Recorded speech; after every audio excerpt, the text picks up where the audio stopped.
Well, it's turkey time here in Minnesota, and today we want to talk to you about how I use decoys in different scenarios and what works best for us. Now, there's a lot of different options. As you can see right here, I got just a lone hen. It's an Avian X decoy. I really like this brand mainly because if you look at it, it's just painted beautifully. It's the right size. I mean, everything about it looks lifelike, and that's probably the most important things. Let's talk first about using a lone hen. It's probably the simplest, probably easiest thing to use, and probably the safest. If you just got one lone hen, you can just stow it in your turkey vest, carry it out there, take it out and set it up in front of either your blind, or if you're running and gunning. I mean, you can put this thing out quickly and you don't have to put out a whole decoy spread.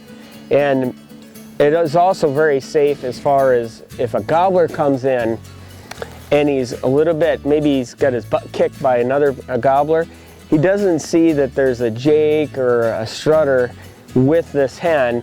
He just sees the hen, and he's more likely to not be skittish and shy of coming into her as much as if he sees another male turkey there with her. So that's one of the reasons I like using just a single hen. Use it a lot late season when a lot of the birds are already established that dominance and you just want to play it safe. That's when we go with just a single hen. A couple things about the setup. When you put her in the ground, you want to make sure the stake is nice and steady and it's not sitting way up off the ground. I actually take some leaves and some sticks and stuff and camouflage the stake a little bit, because believe it or not, turkey's got great eyesight. As you can see, it's kind of windy here today, and the turkey will spin around. Now, a little movement is not bad, but if it's really moving fast and say it's really jerky and the wind has got it going like this, that symbolizes mainly a turkey that's really spooky acting. So you don't want that. If a turkey comes out and it sees this decoy spinning around really quick, it'll probably spook off. So what I do is just simply find a couple sticks and I stake it. So go ahead and just stake it. You don't have to stake it really tight so it doesn't move. A little movement there isn't bad. And that just gives it that lifelike appearance, but it doesn't spook them. So using this single hen is probably one of the safest things as far as using a decoy during all times of the spring.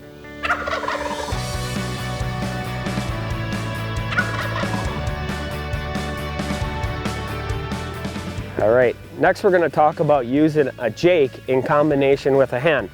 A jake is just simply a gobbler that hasn't matured, and usually mature gobblers are not afraid of jakes. Although a lot of times when they come out and they see this jake, I mean, it's on. They'll come running in, kick his butt, and run him off from that hen. And we have used this is probably my favorite setup of all for using decoys, is using this combination, a hen and a jake. We've used it successfully last year in Kansas, where a big gobbler come all the way across this big wide open field.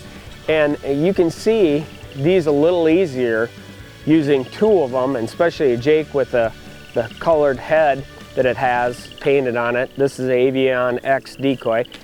But I really like these because if a gobbler comes out and he's across the field, he's going to most likely see these two easier than he would if he just had a single hen out. Shoot.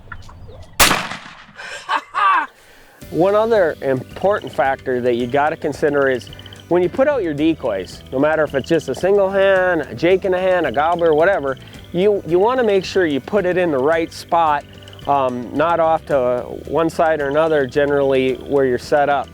If you can pull birds sometimes that are call shy using a decoy off to one side or another, but I've seen too many times where people that are just getting started, they'll take the decoy and they'll put it out just on the edge of their shooting range, like 40 yards away. And simply a gobbler comes in and he'll hang up a lot of times, 10 yards. He'll just stay strutting 10 yards out further and puts them really on the edge or out of range. So make sure you pull them in at least, I like about 15, 20 yards away from me. If you get them too close, that turkey can get in too tight on you, and he might see you moving, whatever. So a little cushion isn't bad. I think at all times of the season, this is pretty effective. There's a little safety concern when you have a turkey with a bright blue and red white head. So if you're carrying this thing through the woods, make sure it's stowed away or you got orange around it. You just want to always practice the best safety out there. So give these two a try. I think they've worked for us many times over, and I'm sure they'll work for you.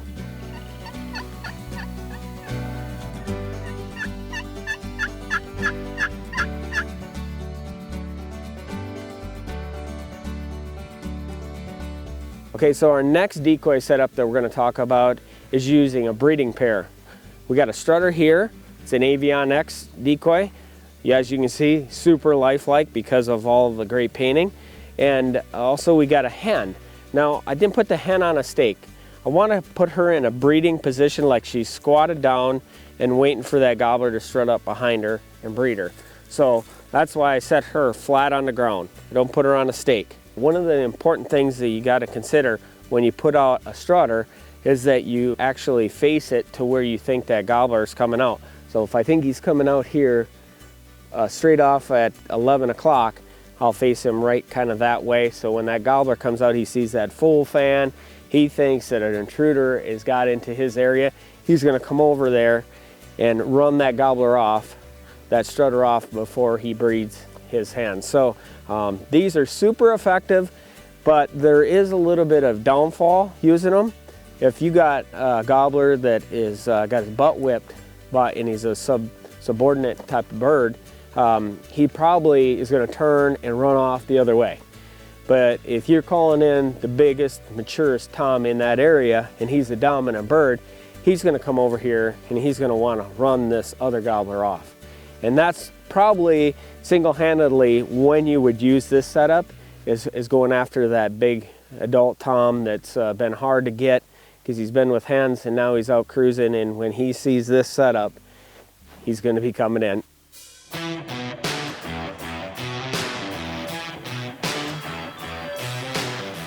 The last thing I want to cover is throwing the whole kitchen sink at him. Basically using an entire flock. Now, obviously, the main disadvantage is you have to carry all these decoys out there. But the actual advantages to using a bunch of decoys in a flock situation are, it's great for early season because the birds are generally grouped up. This really represents that same thing. So it's very realistic to a turkey to come out and see a lot of turkeys all wadded up together.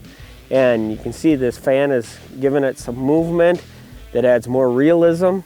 You got one adult strutter, then you got a Jake that's kind of set off the side. He don't want to get too close to the strutter. It offers a great visual too, especially at long distances. If you got a turkey that comes out and he sees all these turkeys, he's going to be able to recognize that there's a lot of turkeys over there, and he'll probably come in to investigate. Using the flock can be very effective, especially at long distances, early season. Might want to give it a try if you got an early season tag.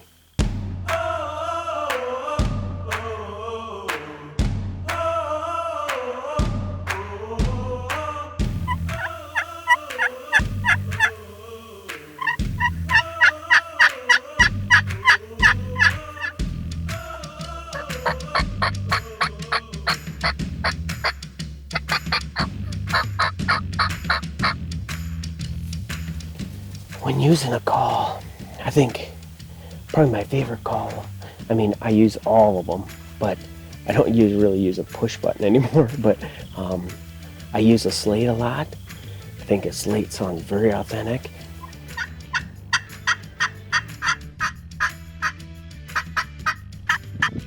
And I love using a mouth call. It's hands-free. I think I get my best sound, and I can cut the best and yelp the best using a mouth call. But the slate call is very effective too. Only bad thing is sometimes they don't work really good when it gets wet. Some of them are made or wetter weather. But I use a box call too, especially in wide open areas, or if it's windy and you got to make that call go a long ways. A box call is a very loud call. I don't generally use it when I'm in a blind and I'm trying to call a turkey in close. I just use it mainly for locating or trying to get that turkey's attention if it's super windy at a long distance. But slate call and my mouth call are my favorite. The other thing that I think is probably a must and we need to talk about, right here I got a little Thompson 20 gauge. It's an Encore. I've had this gun for probably close to 12 years now, and my kids use it, I use it. I thought way back in the day that I used to have a 10 gauge to actually shoot a turkey with an extra full choke, but I started using a 20 gauge. It's a lot lighter to carry, and I mean, this thing will throw a pattern at almost 50 yards. And on top of the gun, you'll see that I got a Nikon. It's a little turkey scope, goes to like 3 power, and inside the reticle it has actually a crosshairs with a circle built into the crosshairs, and if you put that turkey's head in that circle and pull the trigger, that turkey is hitting the ground. Good job. And I actually rest the gun on a Caldwell dead shot, and I like it because, especially for kids, they can't hold the gun out for a long period of time, and that's where most people make the mistake, is they start to get fatigued and then they drop the gun down and they got to pick it up, and that's when the turkey spots movement. So this really keeps you hands free until you want to get into the scope and start aiming. It's very mobile, pans back and forth, left and right, up and down. It's just probably the best thing to get for turkey hunting outside of great camouflage and a good turkey call, is getting yourself this setup, and especially if you're taking your youth and getting them involved in the sport of turkey hunting. Got him. Get one of these, use a blind, it's very comfortable. That's one of the other things, and the last thing I really want to touch on is getting those first time turkey hunters out there and introducing them to the outdoors and to turkey hunting. And it's probably why Nicole and I do what we do. It's so rewarding to see taking that first time turkey hunter out there and just seeing their smiles, and if they get a turkey, I mean, they're just so happy. That's what it's all about. But make it a positive experience. So take them out when it's a nice day, the birds are singing, the sun's coming up, they get to see the woods come to life, and then they get to hear that turkey gobble and hopefully get to see it come in and display and do its thing.